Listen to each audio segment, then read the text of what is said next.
So, chapter 13, we start with the third day of hunt.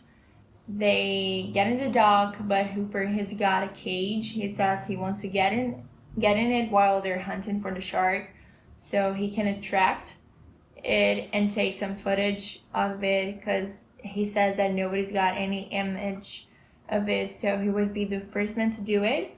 Quinn doesn't want it because it says that the cage will take too many space on the boat, but he's convinced by $100. And still, Brody he still thinks it's a great danger and he shouldn't do it. But Hooper, he is a little child who only wants his candy.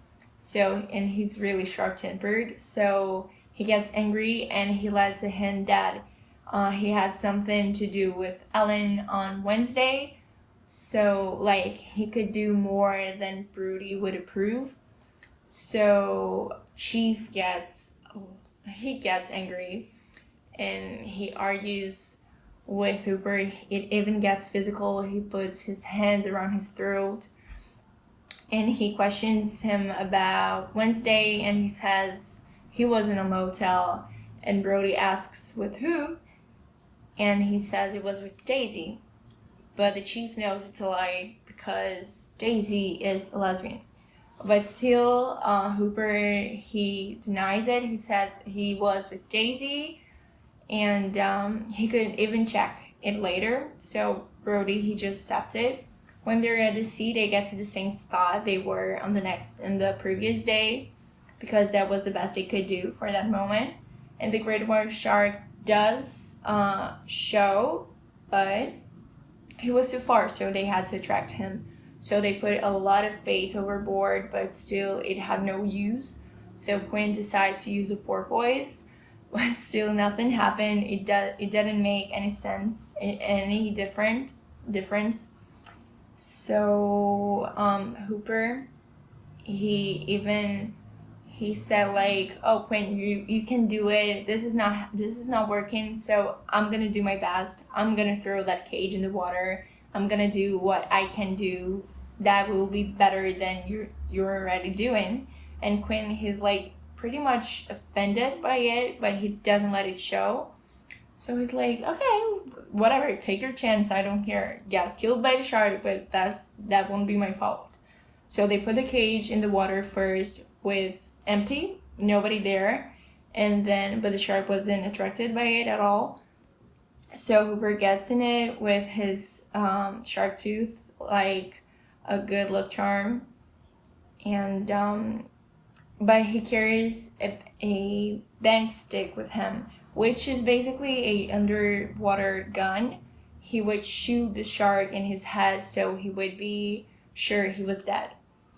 So he gets in it and he has his first encounter with the shark. It is very peaceful. He likes to be in the sea. He likes to feel this peace he has.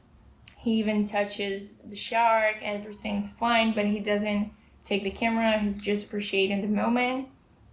And then Brody and Quinn start shooting on him, and the shark goes away. And then he gets the camera settled up for the next time he sees the shark. And he sees by the eyepiece that the shark's coming, towards the cage, but he doesn't stop. So the shark hits the cage, and his mouthpiece with the oxygen gets off his mouth, and he can't breathe it anymore.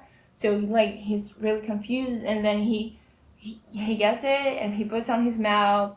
He's a little bit agonized by it, but he can still breathe one more time.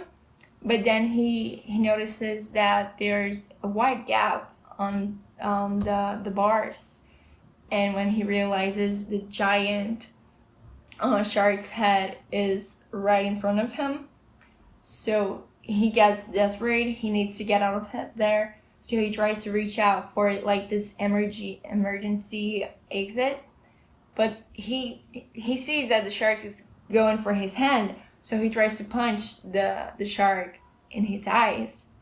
But as soon as he does it, the shark bites him, and he unconscious. And later on, he's dead. So Hooper, he is dead. At this moment, while all of this is happening underwater, Brody is up there. He's really confused. He's like, oh my god, was that the right call? Should I really have done it? He's really confused because he doesn't want Hooper to be dead, but at the same time, he kind of doesn't bother if he is alive because he doesn't trust him. He know he had something with Ellen. He just wants to forget it. But, well, and then the shark goes on the surface, and in his mouth he has the corpse of Hooper. And as soon as Brody sees it, he's like shocked. Quinn even says like, shoot him, and he even tries twice, and the third bullet goes straight on Hooper's neck, and he's paralyzed. Quinn even tries a little bit more to kill the shark, but nothing happens. He's gone with Hooper's corpse, and suddenly everything stopped, like nothing ever happened, but Hooper was gone. So it becomes this hunt for the shark. It becomes something really personal for Quinn. For Quint, he says that he doesn't need the money anymore. He doesn't want the money. He just wants to get that shark killed. And Brody hints that he would go on the next morning with him to kill the shark. When he gets home, Ellen wasn't really upset with Hooper's death. He was just a lover, a meaningless lover for her. It was a really shallow relationship, so she didn't cry for much. But then Brody says that he will go back there in the sea to try to kill the shark one more time. And Ellen, she gets desperate. She starts screaming. She's like literally begging him to not go there.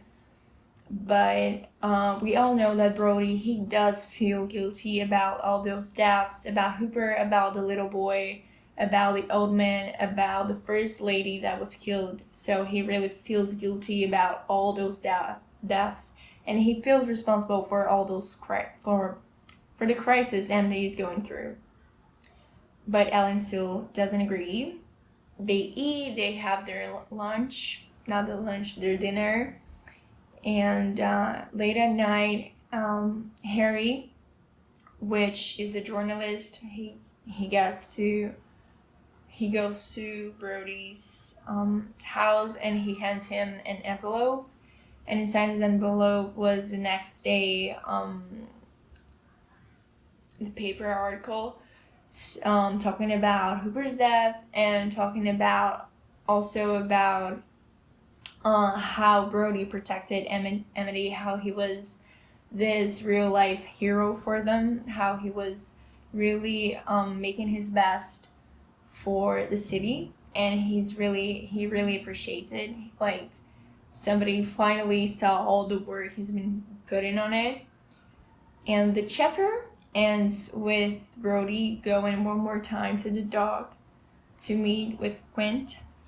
And he kisses Ellen. He sees his children. And I don't know about you, but it felt for me like he was saying goodbye. Like that could be the last time he would see his family, his loved ones. And that's how the chapter ends. And I'm really looking forward for the next one.